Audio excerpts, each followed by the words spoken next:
지금 이 시각 여러분들이 주목하는 뉴스 만나보겠습니다. 올해 가계와 기업, 정부의 부채를 모두 더한 우리나라 총부채 규모가 사상 처음 6천조 원을 넘을 것으로 보입니다. 규모도 문제지만 주목해야 할 부분은 경제협력개발기구 OECD 국가 중 국내 총생산 대비 총부채 비율이 확대된 건 한국이 유일하다는 겁니다. 보도에 강은나래 기자입니다. 한국의 비금융부문 신용이 올해 상반기에만 5,956조 원이 넘는 것으로 국제결제은행 BIS가 집계했습니다. 비금융부문 신용이란 경제의 3대 주체인 가계와 기업, 정부의 부채를 모두 합한 총 금액입니다. 한국의 올해 2분기 말 기준 가계부채는 2,218조 원, 기업 부채는 2,703조 원, 여기에 정부 부채가 1,035조 원입니다.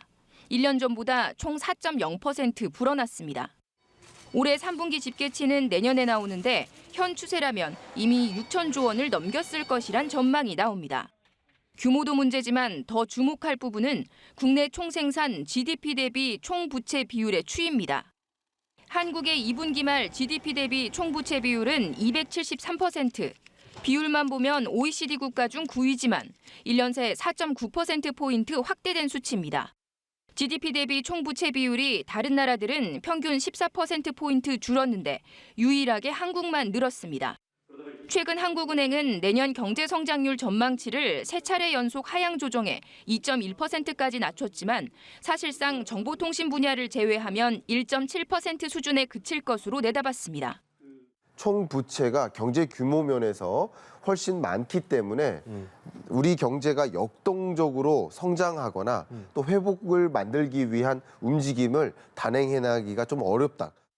지난달 한국을 찾은 아구스틴 카르스텐스 BIS 사무총장은 높은 금융부채 비율과 관련해 거시 건전성 정책을 펼 필요가 있다고 한국에 조언했습니다.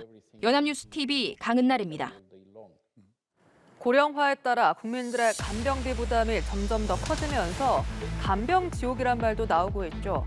이런 말처럼 환자 가족의 간병 부담을 덜고자 정부가 간호사로부터 간병을 받는 간호, 간병 통합 서비스를 강화하고 요양병원 간 간병 지원 사업 등을 추진하기로 했습니다. 자세한 내용 김도욱 기자입니다. 재작년 뇌출혈 등을 앓던 아버지를 방치해 숨지게 한 20대 청년.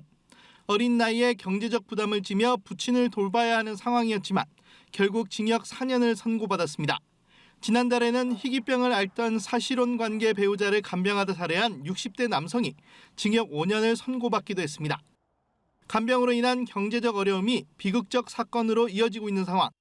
고령화에 따라 사적 간병비 부담이 매년 늘어 올해는 약 10조 원을 상회할 것으로 추정됩니다. 간병 도우미료 또한 연 9% 넘게 상승하고 있는 상황입니다. 이에 정부는 당정 협의를 통해 국민 간병 부담 경감 방안을 확정해 발표했습니다. 수술 후 입원하는 급성기 병원부터 요양병원, 퇴원 후 재택까지 환자 치료 전 단계별로 간병 서비스 지원 체계를 구축하는 내용이 담겼습니다. 고령화에 따라 국민들의 간병 부담이 갈수록 심각해지고 있습니다. 양질의 간호 인력을 구하기도 어렵고 서비스 수준이 낮다고. 우선 중증 수술 환자, 치매, 선망 환자 등 중증도와 간병 요구도가 높은 환자들을 위한 중증 환자 전담 병실을 도입합니다. 요양병원 간병 지원 사업은 내년 7월부터 10개 병원을 대상으로 시범 사업에 들어가 2027년 1월부터 본 사업으로 전환합니다. 퇴원 후 집에서도 양질의 간호 돌봄 서비스를 받을 수 있도록 간병 인력 공급 기간 관리 기준 마련 및 등록제 도입으로 서비스 품질을 높이기로 했습니다.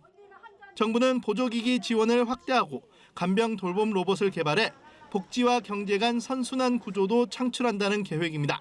연합뉴스 TV 김동욱입니다. 바다에 아내를 빠뜨린 뒤 나오지 못하게 돌까지 던져 살해한 남편이 징역 23년을 선고받았습니다. 가정 불화로 인한 우발적 범행이었다고 주장했지만 법정에서 공개된 CCTV에 덜미가 잡혀 살해 혐의를 인정했는데요. 법원은 사전에 계획된 범죄였다고 판단했습니다. 보도에 한웅희 기자입니다. 인천 잠진도 앞바다에 아내를 빠뜨린 뒤 나오지 못하게 돌을 던져 살해한 30대 남편 A씨. 법원은 1심에서 A씨에게 징역 23년형을 선고했습니다. 재판부는 피고인이 범행을 반성하고 있지만 제출된 증거를 보면 계획적으로 범행을 저질렀다 볼 수밖에 없다고 설명했습니다. 또 피고인이 이 사건 처벌 이전에도 가정보호 사건으로 송치된 전력이 있어 죄질이 좋지 않고 유족이 엄벌을 탄원한 점 등을 고려했다며 양형 이유를 밝혔습니다. A씨는 재판 과정에서 아내와 낚시를 하며 대화를 하던 중 화가 나 우발적으로 범행을 저질렀다고 주장했습니다. 하지만 검찰은 불화의 궁극적 원인은 남편의 외도 행위라며 양손으로 들어야 하는 큰 돌을 던져 살해하는 등 계획적으로 범행한 것이 분명하다며 징역 30년을 구형했습니다. 실제 앞선 재판에서는 A씨가 바다에 빠져 허우적거리는 아내를 향해 주변에 있는 큰 돌을 여러 차례 던지고 물에 엎드린 채 떠있는 아내에게 접근하는 모습이 담긴 CCTV 영상이 공개되기도 했습니다. A씨는 지난 7월 15일 범행 직전 휴대전화를 통해 물때를 검색해보고 살해 이후에도 문자 메시지를 조작해 실족사처럼 꾸민 것으로 조사됐습니다.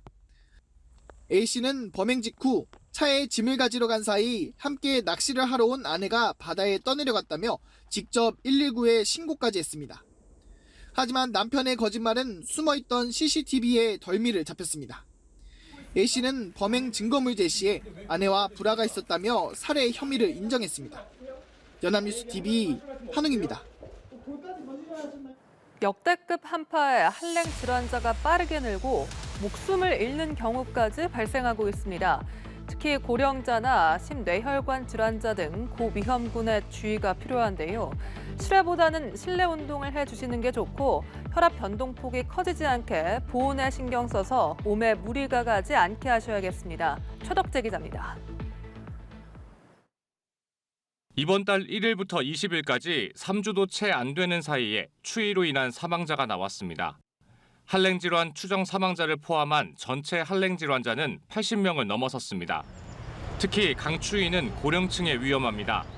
갑자기 저온에 노출되면 동맥경화성 변화가 진행이 돼 혈압 증가폭이 커질 수 있습니다.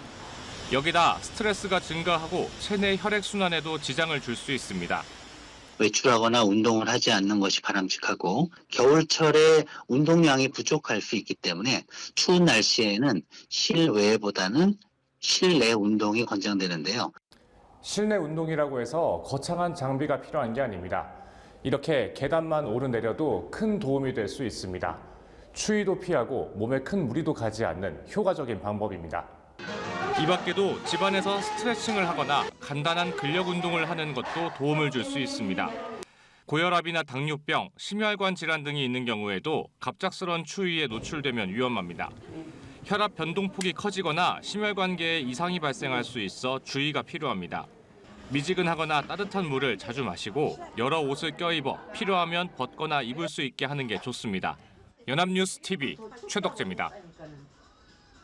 팔레스타인 가자 지구내 민간인들에 대한 인도적 지원을 확대하기 위한 유엔 안보리의 휴전 결의안 채택이 또다시 불발됐습니다. 구체적인 문구 조정을 놓고 일주일 넘게 치열한 마쿠 협상이 이어지고 있는 상황인데요. 미국이 문구 수정을 전제로 이번 결의안에 찬성하거나 기권하는 방향으로 협상을 진행하고 있다는 관측도 나옵니다. 이준삼 기자입니다. 아랍에미리트가 주도한 결의안 초안은 가자 지구에 대한 인도 지원 통로를 대폭 확대하는 데 초점이 맞춰져 있습니다. The resolution that we will vote on later today aims to meet this need by demanding the use of all land, sea, and air routes to allow aid to enter. 초안에는 또 유엔 사무총장에게 인도주의적 구호품 운송 상황을 감시할 수 있는 유엔 기구 설치를 요청하는 내용도 담겨 있습니다. 하지만 상임이사국 간의 마쿠 협상 속에 표결 일정은 계속 연기되고 있고 미국은 이번에도 난색을 표명했습니다. 미국 정부는 새로운 휴전 결의안을 환영한다면서도 중요한 건 구체적인 내용이란 반응을 유지하고 있습니다.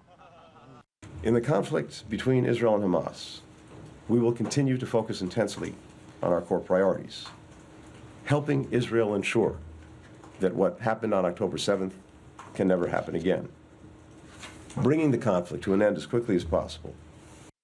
다만 앞서 두 차례 휴전 결의안에 거부권을 행사했을 때와 비교하면 이스라엘 편들기에만 나섰던 미국의 태도가 달라진 것만큼은 확실해 보입니다.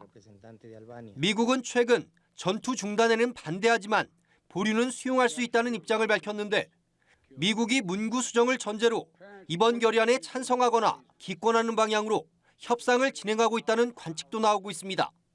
연합뉴스 이준삼입니다.